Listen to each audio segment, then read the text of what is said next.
working again in this practice with rocks, if you have them, if you want to use them. And as you step onto your mat, bring yourself into child pose, where you left off in the last round. Checking that when you come up to kneeling, your rocks are going to be right there for you. And then as you settle down into child, adjust it, make yourself comfortable, find that little rock-like place in yourself where you can be still and stable and grounded.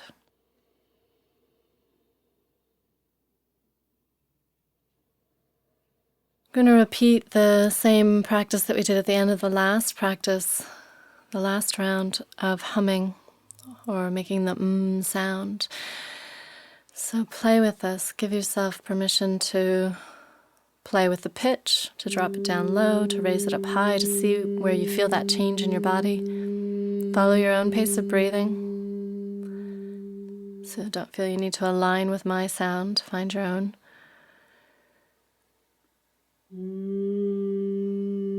Allowing this practice to bring your attention into what might be held, what might feel more solid within you that you could open some space into with the sound, with the vibration.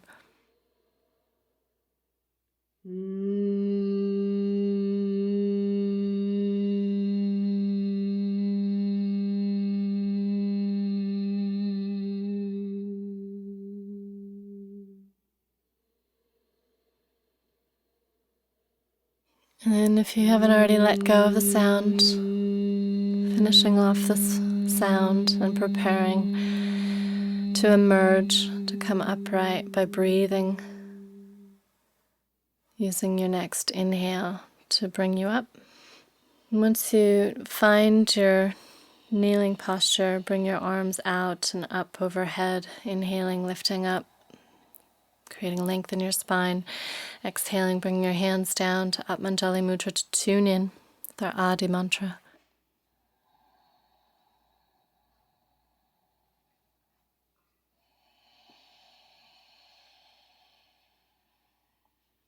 Breathing in for the first of three.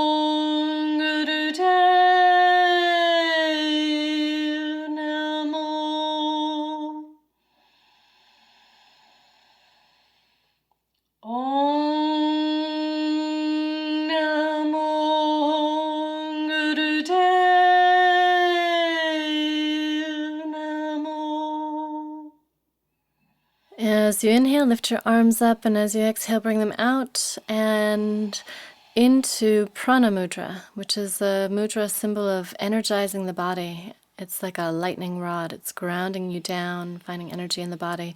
And we're working with Khapalabhati, or if that's not appropriate, do Sitali Pranayam. And having done this last round, you can roll right into a quicker, more dynamic pace, ideally, but adjust it so you know you're getting the breath that you need. You're not getting lightheaded. Once you have a sense of what you're doing, close your eyes and bring your attention to that action in the belly. So you're using your abdominal muscles to empty the lungs and to clear the sinuses. Keeping your low back long. If you find you're collapsing at all, use those fingers, those two fingers of each hand on your rocks or on the ground to push the ground away so you get a sense of leveraging up through the length of your spine, keeping your vertebrae spacious as you move with this.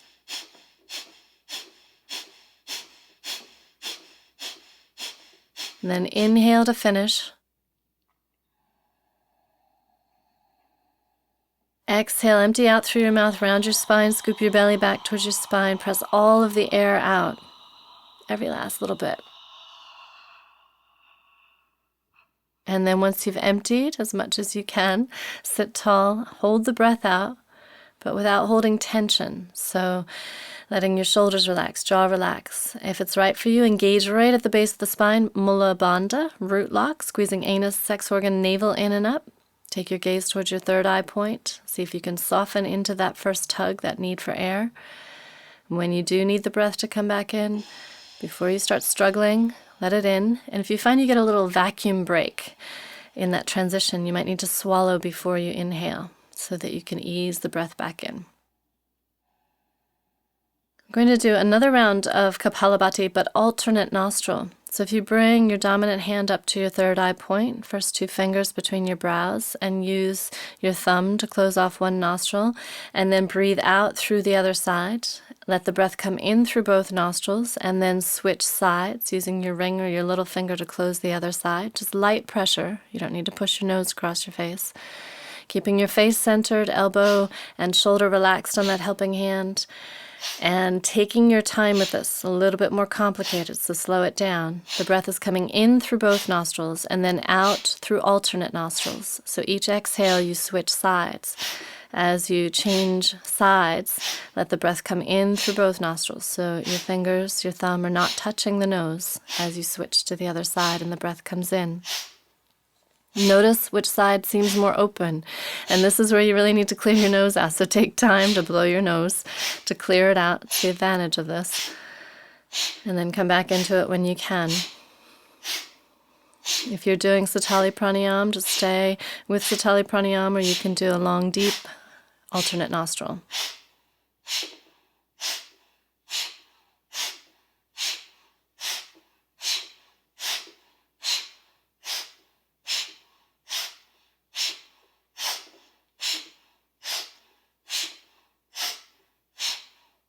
This next time that you exhale through the left side, release your hand down, breathe in through both nostrils, and then exhale out through your mouth and empty all of the breath out. And hold the breath out, suspend as you come back up tall. And if you've really emptied out, you'll feel a vacuum where your diaphragm pulls up and your throat drops down. Stay present with that. Engage Muladhara, root lock at the base of the spine. Eyes focus towards your third eye point between your brows. Edging into your need for air, and then when you need to, let the breath flow in as steadily as you can so it doesn't all rush in at once. Notice your relationship to your breath. Staying still with that for a moment. I'm going to transition forward from here, from kneeling into table. So as you bring yourself forward, align your knees under your front hips, your feet behind your knees, and bring your hands under broad shoulders. Rolling into cat and cow, pressing through shins, and you might need to lift your wrists to open out through the base of your fingers as you find the movement of your longer, deeper, ocean-sounding breath along the length of your spine. If you can get a sense of leading from your tailbone. This is the energy center we're working with, Muladhara, base, root, support, at the very bottom of the spine, into the legs, into the feet. So see if you can lead this motion from the bottom of your spine, from your tailbone up to your head. Letting your head follow. Your head has the rest of the day to lead, so give it this opportunity here to follow. Finding the articulation of space along the length of your spine between your shoulders as you exhale, and then space around your neck, heart opening as you inhale. This next time that you inhale, bring your spine to neutral so it's not arched in either direction, and stretch back through your right heel and feel or see that your heel is right behind the middle of your toes. Notice if when you reach your heel back behind your toes, your arch collapses. So press into the outer edge of your heel if you need to. And then if you want to deepen it, you can lift your left knee, take your hips up and back. Keep your shoulders broad on your back. Get a sense of a long line from your heel to your head. Next time that you exhale, switch sides. Checking out this left calf, the heel. Notice the weight on the ball of your foot, the alignment of your heel behind the middle of your toes. And you can go deeper with this if you like by lifting your right knee up, shifting up and back. Breathe as though you're breathing into your calves.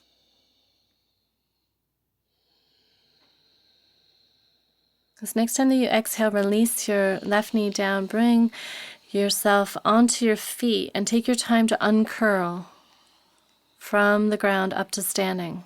Especially if you tend to get lightheaded, slow it down. Keep a little bend in your knees if you need to. Once you've uncurled all the way up to standing, then circle your shoulders. Shrug them way up by your ears as you inhale, and then take them down behind you as you exhale. Make some big circles, letting your arms stay heavy. We're going to work in this practice with an awareness in the feet. And we tend to assume our feet, not realize how much they do for us until they're not doing what they need to do for us. So if you find your mountain stance, lift your inner arches up, lift your front thighs up, lift the back of your skull up, feel where you're centered over that inner channel from your arches right up through the top of your head. And try closing your eyes and feeling that, feeling the weight on your feet, and then shifting your weight to your left foot and noticing that. Do you sink down into your left foot? Can you continue to rise up like you're pushing the ground away to rise up? And then once you find your right foot is hovering, open your eyes, focus them to help anchor you in space, and take your right leg out in front and circle your foot, keeping your leg steady. Circle your foot. Your arms might need to come out or up to help you balance. Lengthen through your left heel as though you're pushing your heel through the ground and up through your left thigh to stabilize. And then change the direction of your right foot so you're circling around the other way a few times, keeping that right leg steady. And then point and flex your right foot. And if you can look down and balance and see your right foot, your toes are not pointing off to the side, to the right side of the mat, but they're straight ahead of your knee and your hip and your shoulder. This next time that you point your foot down, draw your toes back, so you're making that high heel foot, and plant the ball of your foot. Spread your toes onto the ground, shift your weight forward, and come up onto imaginary high heels. So you're bringing your heels up above the balls of your feet. Find the distance left to right, front to back, that you feel stable with this, and you feel you have as much as possible the same pair of heels on. That right heel tends to want to be a little lower. And then square your hips forward. So you're bringing your left hip forward, right hip back, so your front hips are like headlights pointing off the front edge of the mat. Inhale and push the ground away with the balls of your feet. Lift up really tall, right up through the top of your skull. And then as you exhale, bend your knees and come only as far down as your heels don't drop down, and you know you can come back up. And then move with your breath. So you're inhaling, floating up, exhaling, coming down at your pace of breathing. Think of your inhale lifting you up like a hot air balloon, and keeping that sense of lifting up as you exhale, like you're resisting coming down. This next time that you come down, pause and hold the depth of that, and see if you can lift your heels higher, your belly up, the back of your skull up, shoulders broad, finding where your knees are aligned over your toes. Give it another breath. And then use your next inhale to lift up, shift your weight back onto your left foot. And as you bring your weight back onto your left foot, keep it light in your right foot. And look to see your left foot is parallel. Midline of your foot is parallel to the side edge of the mat, because your heel will want to turn into the midline. Once you have that foot planted, press down through the heel of your foot, draw up through your thigh, and draw your right knee up towards you. But only bring it up as far as your left knee doesn't bend. So feel that relationship between the two knees. So you might need to hold the back of your thigh instead of your shin. As you draw up, anchor down through your left heel. Feel the length and strength of that left leg, those muscles drawing in towards the bones.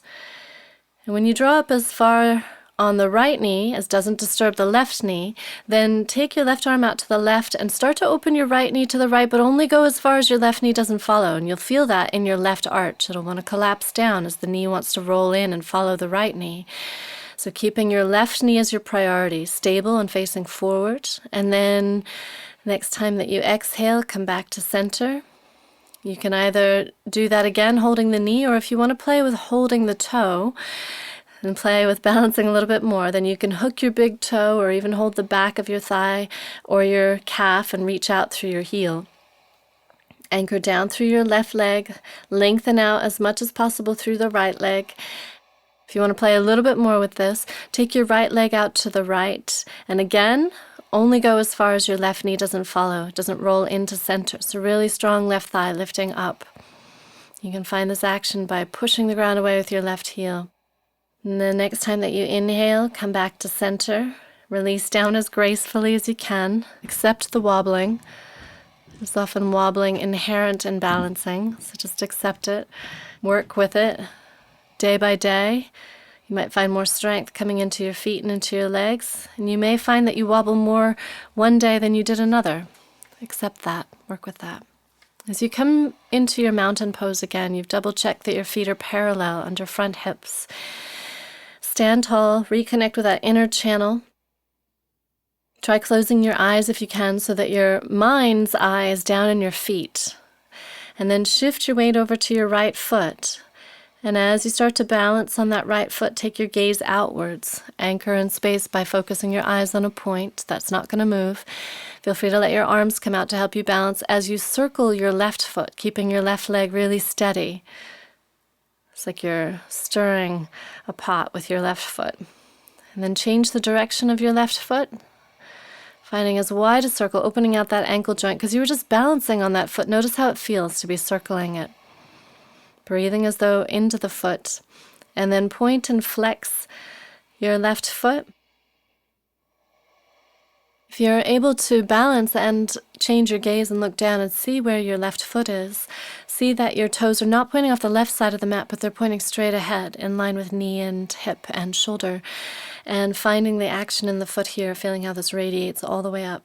This next time that you go to point your toes, pull your toes back and keep the ball of your foot pointed down. Come up onto your high heels, seat of Isis on this left side. Find your distance left to right so you're not on a tightrope, and front to back. And inhale and grow up even taller. Lift your heels, lift up through the lengths of your legs and your spine. Exhale, come down just as far as you know you can come back up, and without your heels dropping. So if you can imagine having little eggs underneath your heels that you don't want to crush. So you're inhaling, lifting up, and focusing on continuing to lift up as you exhale and come down. And that will help your balance. When you get down to your lowest point this next time, pause and suspend. Hold. But don't hold your breath. See if it's possible to lift your heels up any higher, lift up through your low belly, lift up through the back of your skull, shoulders broad, jaw relaxed. Maybe you can even come a little bit lower in the last breath or so of holding. What will work for you? Noticing the strengthening going on here in the small muscles of your feet. Next time that you inhale, lift up, and as you exhale, transition your weight back onto your right foot and look to see where your right foot is. Use your eyes to know where your foundation is. Heel behind the middle of your toes, midline of your foot parallel to the side edge of your mat. And once you get that anchor down through your heel, lift up through your thigh and draw your left knee up, but just as far as your right knee doesn't bend.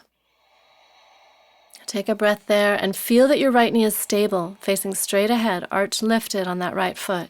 And only open your left knee out to the side as far as your right knee doesn't follow. Taking your right arm out to the right, left knee to the left.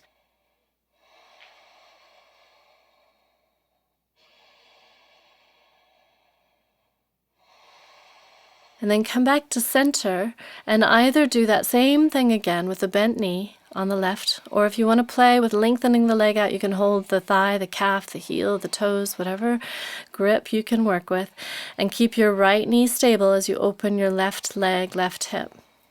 Out to the left. Breathe through the length of your body. Think of anchoring down through your right heel.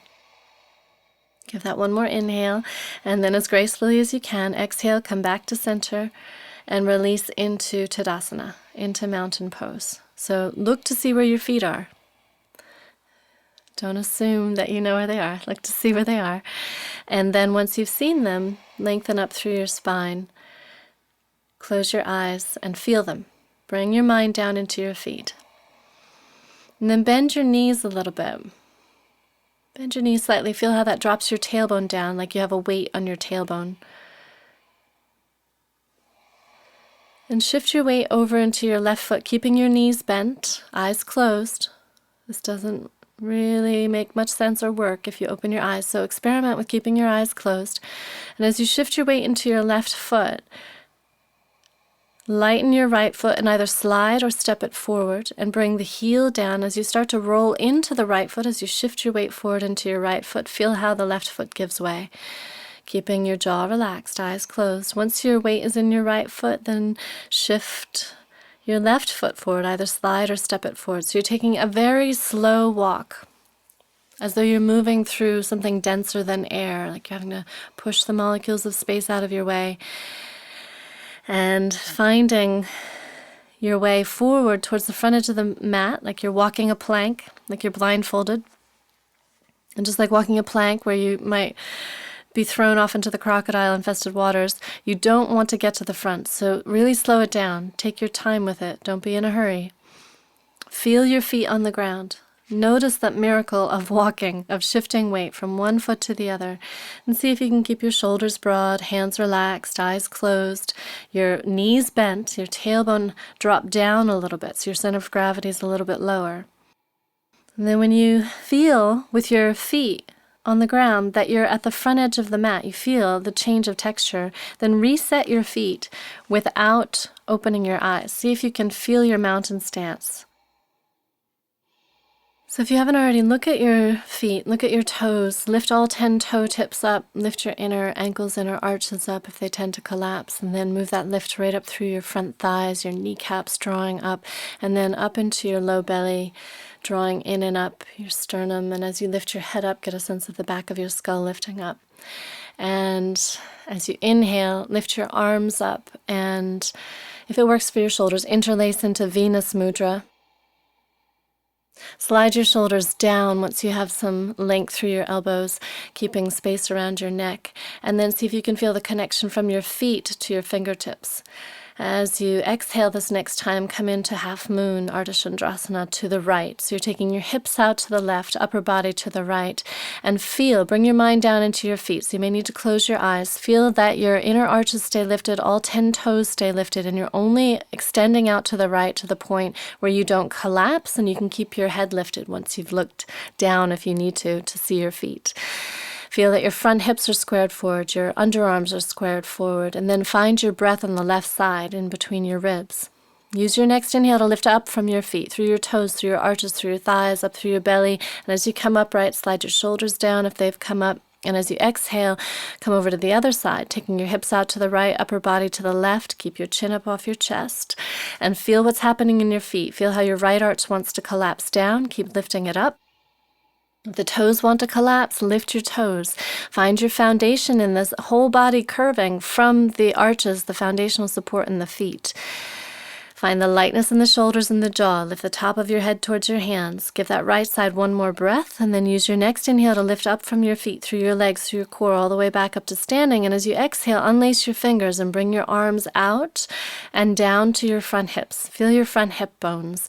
And look down at your feet. Bend your knees as you release your toes down and spread them out. See your big toes inside your kneecaps, and shift your weight to your left foot.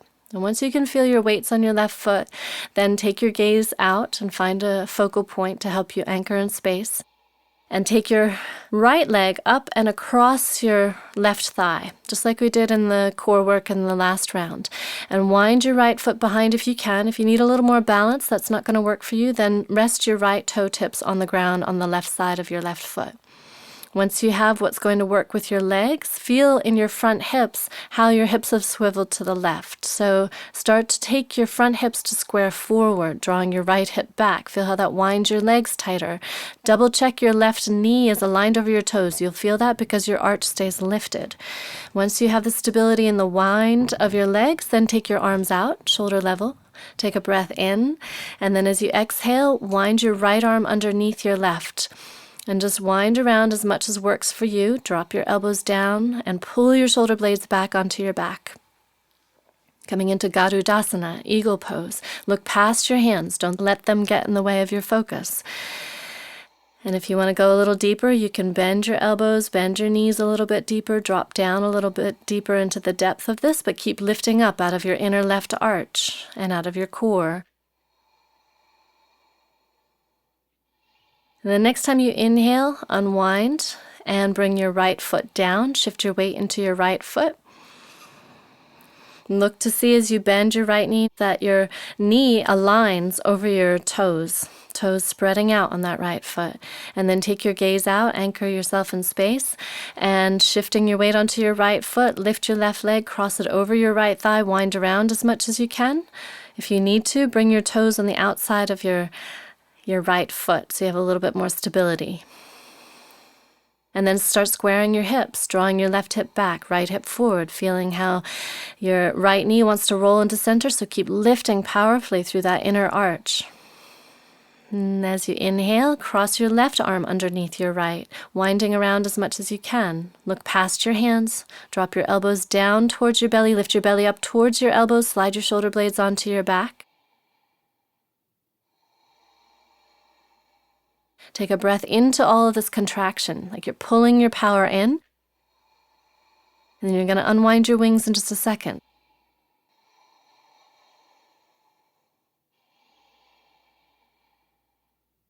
So next time you inhale, unwind your wings, spread them out, unwind your legs, and step your left foot back towards the back edge of the mat, bringing your arms out about shoulder level. If you need to bring your arms down while you set up the foundation in your feet, feel free to do that. We're moving into Kali Devi. So you're finding the angles in your feet that allow your knees to align and be safe. So as you turn your toes towards the corners of the mat, heels on the same line, bend your knees and check that your knees are over your ankles and that you can see your big toes inside your kneecaps. So you're powerfully strengthening through your hips to open your knees. At the same time, draw your low belly in and up, anchor your tailbone down, align your shoulders over your hips so you're not leaning forward, and frame your head. So you have right angles at your elbows, shoulders broad on your back, fingers spread out, wrists long. And then find your depth. Can you bring your tailbone a little deeper towards the ground, your thighs a little bit more parallel to the ground, and still breathe and still have a sense of lifting up? Especially if you have any issues in your knees, lift your toes. Think of pressing the floor away with the balls of your feet so you stabilize your knee joints. And as you find your depth, last 3 breaths, we're going to take the energy out over the tongue with Kali Devi Mudra in the mouth. Inhale through your nose and then exhale, stretch your tongue out long, roar like a lion, keeping your shoulders clear from your neck. 2 more, your pace. See if you can find the depth of your stance as you do these last 2.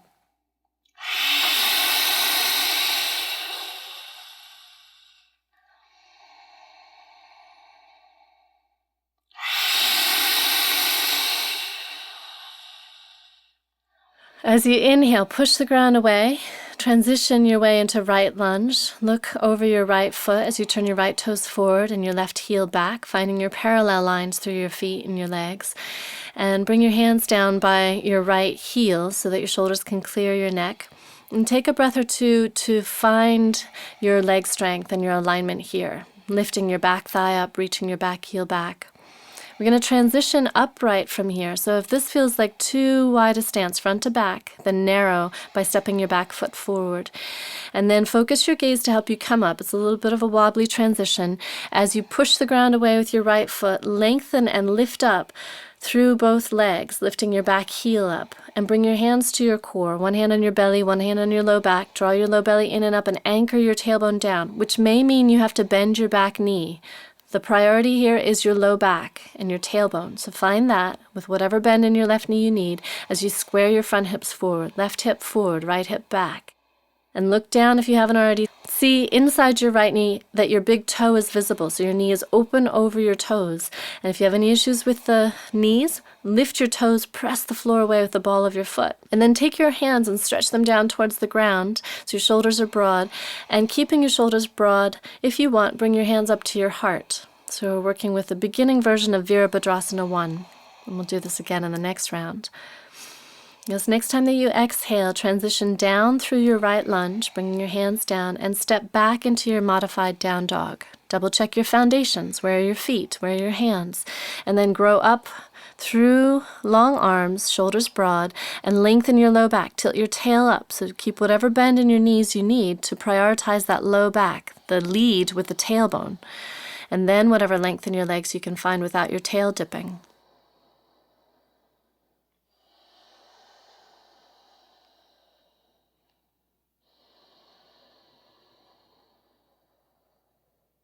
Next time that you exhale, lift your left foot, look ahead, and step up into your left lunge. Finding your distance left to right, front to back, so you're not on a tightrope, and you can also lengthen that back leg. Lifting up through the back thigh, through the belly. Give that another inhale, and then make whatever change in your distance front to back that you need to be able to come up into Virabhadrasana 1, Warrior 1. Focus your eyes, push the ground away, lengthen up through your left leg, and lift your back heel up. Come up onto that high heel foot in your right foot, and find your core. See if you can drop your tailbone down. Lift your pubic bones, front hips up, so you're not collapsing your front hips into your left thigh, which may mean that you need to bend your right knee if you're honest. So see where you are in that psoas front thigh flexibility. That doesn't disturb your low back. When you find that, then start to bend your left knee, look down, see your big toe inside your kneecap, lift those toes, press the floor away with the ball of your foot, and then only lengthen your right heel as much as your low back doesn't collapse, your front hips don't fold into your thighs. And then take your arms down, reach your fingers down, broaden your shoulders. Either keep them here or bring them up to your heart if you want to go into the next level of it. Take a breath into where you are from your feet up to your heart. And as you exhale, transition back through modified down dog, checking your foundation as you bend your knees, lift your heels, tilt your tail up, and then into your fuller down dog, keeping your tail lifted. Spread your fingers out. Find your root system in your hands and your feet, and then the pinnacle at your tail. If you've ever had a press in class on your sacrum or had someone draw your hips up and back in down dog, then see if you can remember that sense, if you have a body sense of that sensation of your hips being lifted up, weight coming out of your hands. If you haven't, imagine that you have a strap underneath your pelvis and it's being pulled up towards the sky. So there's the sense of pressing the floor away with your hands to lengthen up, and an imaginary sense of being lifted up, just like we played with in some of the balancing postures. And give that one more breath, lifting your hips up, and then exhale and release down. Bring yourself down into Shavasana, corpse pose. Finding where you can lengthen through your legs and your arms. If you have any coverings that you need to be warm, gather those up. And if you have been working with those rocks in the beginning part of these practices, feel free to use the rocks on your belly or in your hands to give you that sense of grounding, that earth element on the body, just a little bit of weight. If you're putting them on your belly, find the place where they're not going to roll off and disturb you. And if you're resting them in your hands, find where they rest in your hands so you're not gripping them. If your fingers tend to curl in really tight, you're holding on tight, then you may want to rest the weight of the rocks over the fingers to help passively open them out. And then settle down, drop down away from the weight of the rocks if you're using them, or the blanket if you have it. Feel the back of your body soften, widen, and your skeleton sink down into the ground. You have a sense of melting down.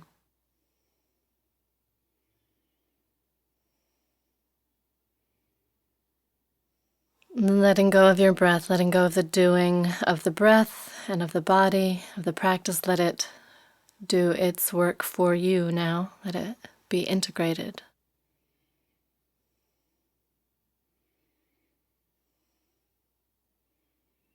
Releasing any tension in your face, your eyes, your mouth, your throat.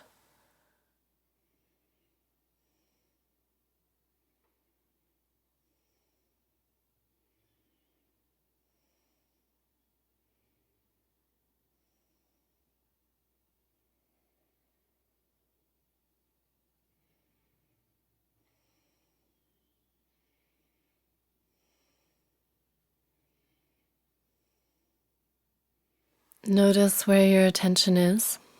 If it's not on the breath happening in the body, bring it back. Let yourself remain relaxed, resting. And allow the words of this poem by Mary Oliver sink in on whatever level they do. So don't feel you need to reach for them or grasp for them. Allow yourself to continue to sink down.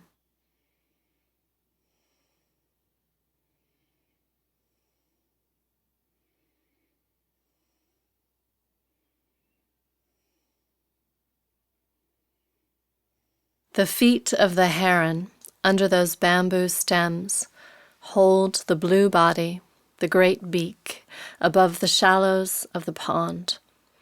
Who could guess their patience? Sometimes the toes shake like worms. What fish could resist? Or think of the cricket, his green hooks climbing the blade of grass. Or think of camel feet like earmuffs striding over the sand. Or think of your own, slapping along the highway, a long life, many miles. To each of us comes the body gift. Bring your awareness, your attention into this body gift, this vehicle that you have to be here in existence on earth. And breathe into it. See if you can take your breath, your attention all the way to the edges of yourself, to your fingertips, your toe tips, your skin, the tips of your hair. And as you start to move again, you come back into action. Find what feels good, what's an easy transition for you to come out of stillness, maybe stretching out, wiggling, rocking and rolling along your back. Emerge up to sitting cross-legged, Sukhasana or Siddhasana, whichever one works best for you. Find where you can sit tall, where that foundation in your legs helps your low back lengthen. And once you're upright, lift your arms up, and as you exhale, bring your hands down, acknowledging yourself and anyone you're practicing with. Namaste.